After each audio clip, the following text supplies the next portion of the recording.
Hey, what's going on, guys? So welcome back. We just got done drawing this guy, very similar to our last pumpkin drawing, just a little bit different of eye structure and the mouth structure. Gave him a little bit more of a belly, and gave him a little bit different hands.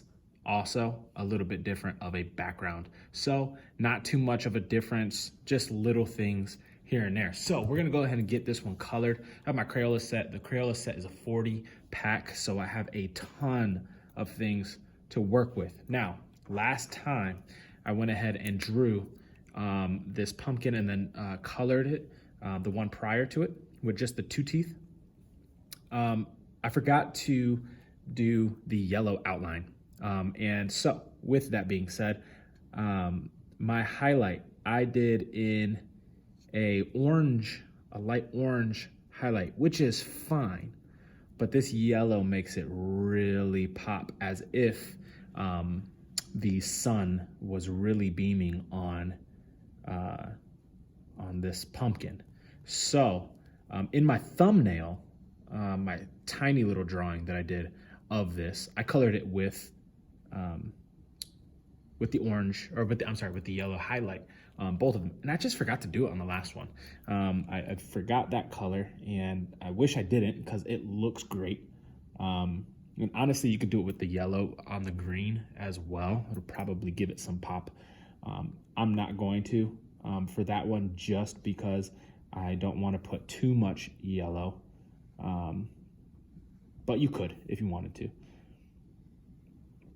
And so yeah, the point of the thumbnails that I just mentioned, getting into the style of drawings, the kind of cartoonish illustration drawings, is different from what I've always done. I'm just more of a landscape, so I talk about this all the time, more of a landscape artist, realistic landscape artist, to where I don't have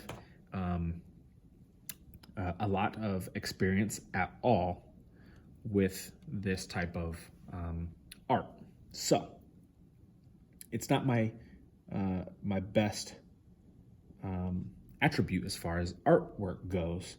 So I just kind of started teaching myself, in a sense, and one thing I started teaching myself is the I guess you could say thumbnails as a starting point, drawing a small little guy here. So as a reference, I have a couple of thumbnails there, okay, for some videos that I've either done or will do in the future, so on and so forth. And now I can go ahead and get these done.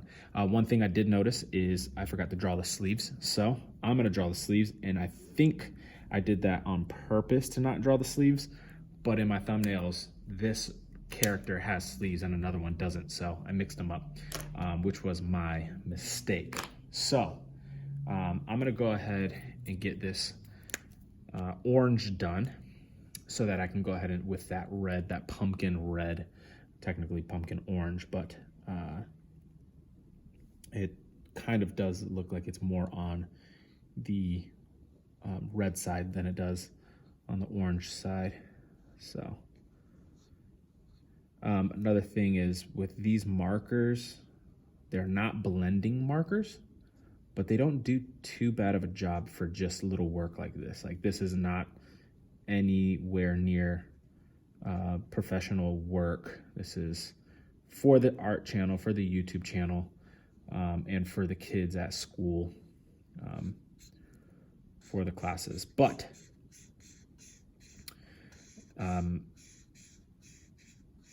having a variety of colors, I've said it in the past, really, really helps the quality of work. And I'm talking about, this is Crayola set, washable, ultra clean, like, you know, this is not quality stuff,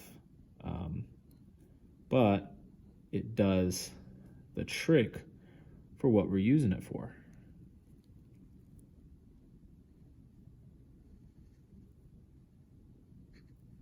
But yeah, the more colors you guys have, obviously, the better off your artwork's gonna be. So if you can, stay away from those 8 sets, stay away from those 16 sets, like jump up to a, 24 or a 40. 40 may or may not be an overkill. I love having options, right? So I don't think it's an overkill. I mean, I have a 40 set of Ohuhu alcohol-based markers and an 80 set. And so, no, I don't think 40 is overkill for somebody that's doing professional work, but as far as, maybe a kid at home, 40 is a lot, but in the classroom, I think 40 is a must if you want your students' artwork or child's artwork to be better. So again, at home, it doesn't have to be 40, but it will be better even if it's at home. So always recommended. But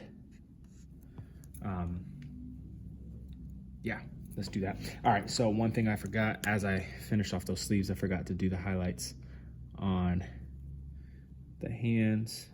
Now remember, I know the sun's coming from this way, the light source comes from this direction, but since that arm is gonna round over into behind this body, I can still use that yellow for a highlight on the back side. Anyways, there's a reflective light, which is what we use as an art term in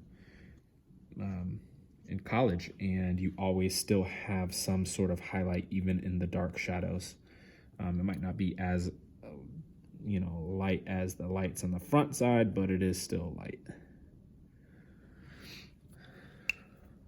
All right, there's your midtones. Let's get that shadow in on the skin or the pumpkin.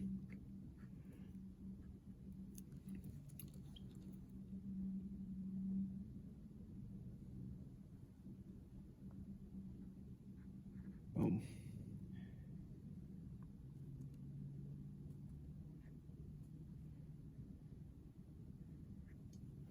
Alrighty, I'm flying through this one. I've done this multiple times already in class, but also thumbnails and so on and so forth. I mean, the pumpkin, the coloring on the pumpkin is still the same through all of them. I mean, it's the same style pumpkin, it's just kind of changing the clothing, changing different things here and there. All right, let's do the eyebrows and the stem.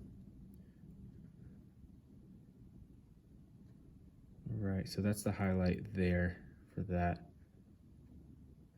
This one's a little longer based off of the direction. Let's go with that mid-tone.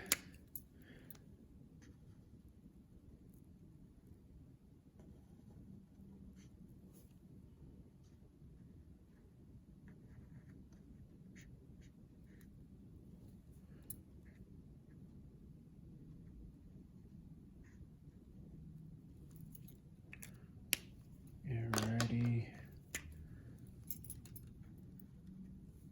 As far as those thumbnails go, I kind of forgot to finish off my statement, but since I have been working on illustration and cartooning and stuff like that, I've been doing a lot of those little thumbnails, and it really gives you a sense of completeness when you're able to see what you're gonna do before you do it, especially when it comes to coloring.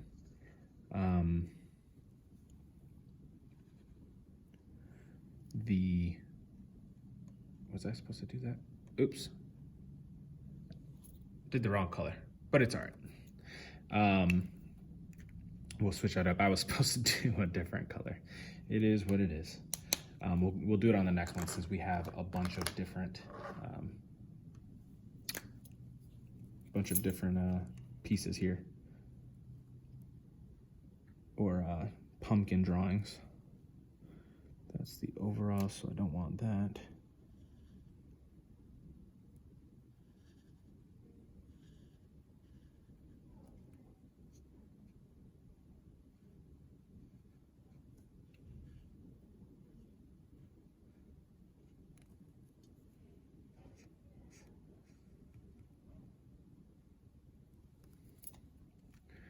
Alrighty, there's that shirt.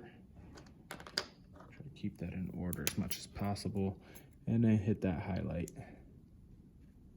Or I'm sorry, that shadow.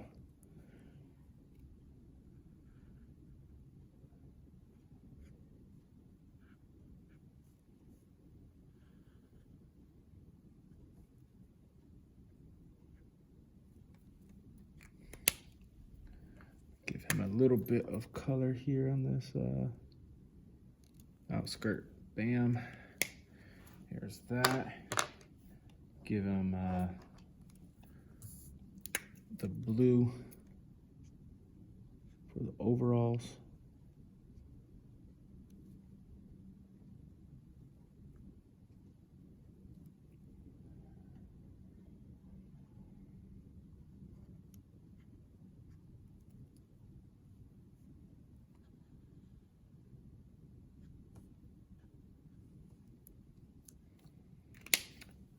There's the highlight.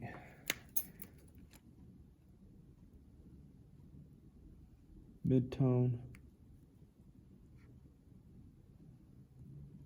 And having, again, 3 different colors for this process really makes a difference.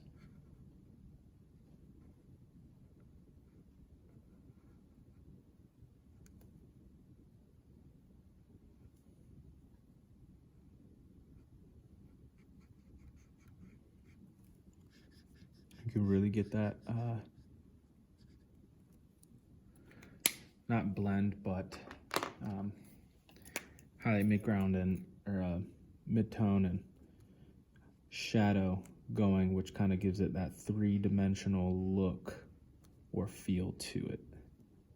Really makes a difference in your artwork.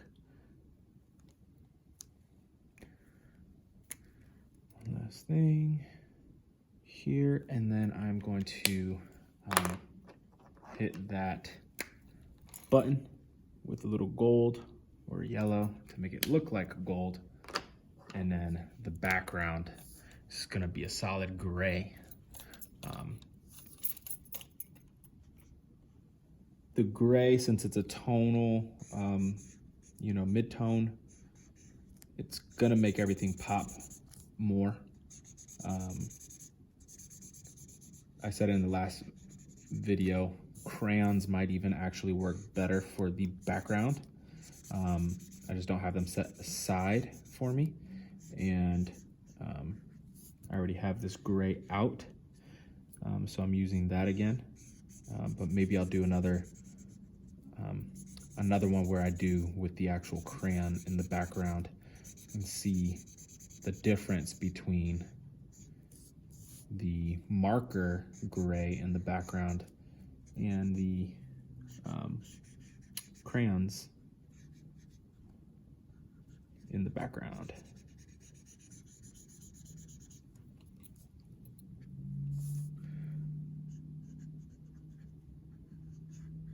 Especially having a mid-tone next to a highlight like this yellow, man, it really makes it pop. Just notice that I missed a shadow here with the purple, so I'm gonna go back in and darken that last shadow area with the purple once I'm done with this.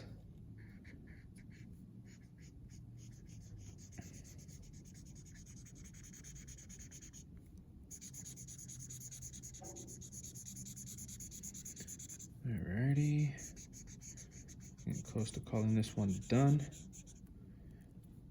and it'll be on to the next one.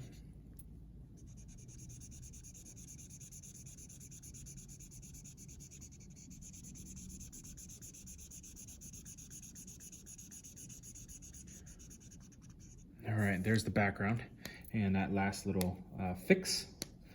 And we'll call this one complete. There's a shadow and we're done. Alrighty, so guys, yeah, if you have enough for a larger set of markers, it's well worth it. It'll really make a difference in your artwork. So go ahead and get those and allow your artwork to take an elevated level in just adding, you know, 3 of the same color instead of 1 or 2 of the same color. It'll really do a work in your stuff. So that's it for this one. I'm gonna go ahead and get another one done and I'll get that posted as soon as possible. See you guys on the next one. Bye.